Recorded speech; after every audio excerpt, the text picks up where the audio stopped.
Tax cuts buoy Republicans, but they're swimming against an undertow. The sweeping tax overhaul approved by Congress this week hands Republicans a long-sought achievement they believe will bolster their defenses in next year's midterm campaign, but party officials concede the measure may only mitigate their losses in what is shaping up to be a punishing election year. While the tax legislation is broadly unpopular as it reaches President Trump's desk, the bill offers Republicans the sort of signature accomplishment they have been lacking to galvanize their demoralized donors and many of their voters. Republican lawmakers, who spent much of this year forced to explain or defend Mr. Trump's erratic behavior, now have an opportunity to go on the offensive with an issue that unites their increasingly fractious party. And they hope that up-for-grabs voters will reward them should the economy keep growing while their tax bills are falling.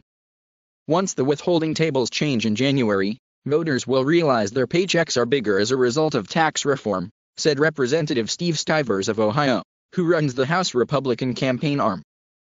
But, alluding to past midterm defeats for the party in power at the White House, he acknowledged that history is against us. To reinforce the party's message, the primary House Republican Super PAC, the Congressional Leadership Fund, is planning a $10 million advertising and grassroots campaign beginning next month in some of their most competitive districts to highlight the rate reductions, higher standard deduction and child tax credits in the bill. Corporations such as AT&T and Wells Fargo delivered Republicans an immediate gift by announcing they would give employees a bonus because of the tax cut. Senator Mitch McConnell of Kentucky, the majority leader, said in an interview that Senate Republicans next year would batter the many Democrats who are on the ballot in states won by Mr. Trump, such places as North Dakota, West Virginia, and Indiana, for opposing the bill. Yet with voters indicating by wide margins they prefer Democrats to control Congress and bestowing Mr. Trump with historically low approval ratings, the tax plan is hardly a panacea for Republican lawmakers on the ballot in 2018. At best, it is the political equivalent of tacking up plywood against exterior windows to lessen the inevitable damage of an impending storm.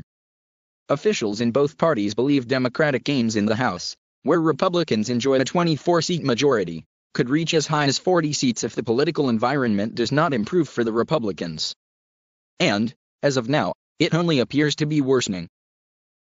A CNN poll released on Wednesday found that 56% of registered voters said they would vote Democratic next November, compared to 38% who favored the Republicans, a yawning 18 percentage point gap that was only slightly bigger than other recent polls.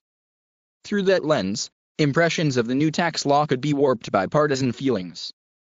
This advantage is showing up in fundraising, where Democrats are harvesting small-dollar contributions.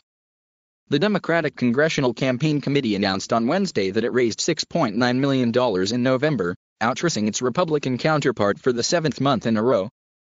In November, the National Republican Congressional Committee raised only $3.8 million. House Republicans, however, still have more money on hand, and the Republican National Committee has far more cash than the Democratic National Committee.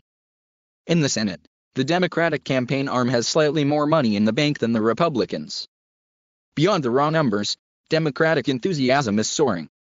And the sort of centrist voters that both parties covet are contemptuous of Mr. Trump because of his behavior and character, elements that are highly unlikely to change by next fall no matter what policies emerge from Washington. The downside of doing nothing was much higher, former Representative Thomas M. Davis III, a Virginia Republican who previously led the party's House campaign efforts, said of the tax bill. But the major problem for Republicans is not that they haven't delivered, it's the way he conducts himself. Republicans have a big storm coming at them, he added. We just don't know if it's a bad windstorm or a Category 5 hurricane. Mr. Trump has the lowest approval rating of any modern president this soon into his tenure, and midterm elections are inevitably referendums on the party that controls the White House. He is especially unpopular among women, who in this year's statewide and special elections have overwhelmingly supported Democrats. According to a new NBC News Wall Street Journal poll, 62% of female voters disapproved of Mr. Trump. So Democrats, some of them still bearing wounds from President Barack Obama's midterm losses, believe the tax measure will ultimately be of little consequence compared to the man who occupies the Oval Office. You can't run from the top of your ticket, said Representative Rick Larson of Washington, who got a scare in the Affordable Care Act-fueled backlash of 2010. That's been proven to me over and over again. And the driver won't be the tax cut vote. It'll be the unpopularity of the president. There is also scant evidence large-scale tax bills offer much in the way of a political lift. Republicans suffered losses in 1982, a year after President Reagan's first tax bill, and in 1986, just a few months after Congress passed the last tax overhaul. The 2002 gains by Republicans were more the result of a rallying around the commander-in-chief in the months after the attacks of Sept. 11, 2001, than the tax cuts that the party passed a year earlier. Mr. Obama's economic stimulus plan of 2009 included tax cuts that went straight into paychecks and were hardly noticed ahead of the Republican Tea Party tidal wave in 2010. Complicating matters for Republicans, some of their House seats that are most in jeopardy are in high-income and high-tax states where many voters will feel little benefit from a bill that limits mortgage interest deductions and state and local tax write-offs. 11 of the 12 House Republicans who opposed the bill hail from California, New York, and New Jersey, most of them from affluent districts that are already uneasy with Mr. Trump. I think each individual congressman will be judged on how they voted, said Representative Dan Donovan, the only Republican who represents New York City, who opposed the measure because of the limitations on local tax deductions. The voters will know how hard we fought. Yet as the fallout from the Affordable Care Act demonstrated in 2010, when half of the 34 House Democrats who opposed the measure still lost their re-election, opposing the controversial bill is not enough to inoculate lawmakers in wave election years.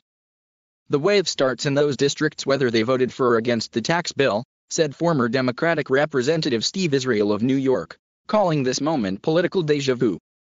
Notably, the House Republicans who opposed the bill also will not be the beneficiaries of the Super PAC's spending. We're going to focus on those who kept their promise to their constituents, said Corey Bliss, who runs the group. Veteran Republicans are sober about how daunting 2018 is shaping up to be, and hope that a clash on taxes at the very least offers the prospect of shifting the political debate onto more favorable terrain.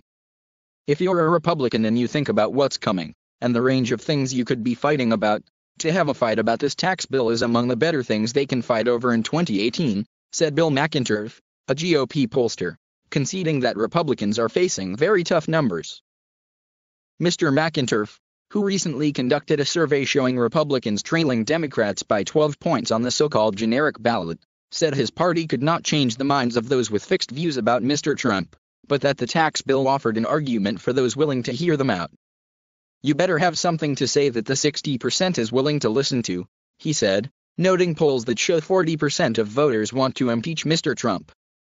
Mr. Stivers acknowledged the partisan preferences of voters at the moment were tilting away from Republicans.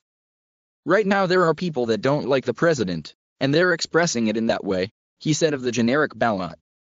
But he suggested that voters uneasy with the president are still willing to support Republican congressional candidates, pointing to the Atlanta area special House election the party won earlier this year despite a massive influx of money for the Democrats. And he said he had urged his members to make taxes central. Everybody needs to be talking about the tax bill, what it means for their communities, said Mr. Stivers.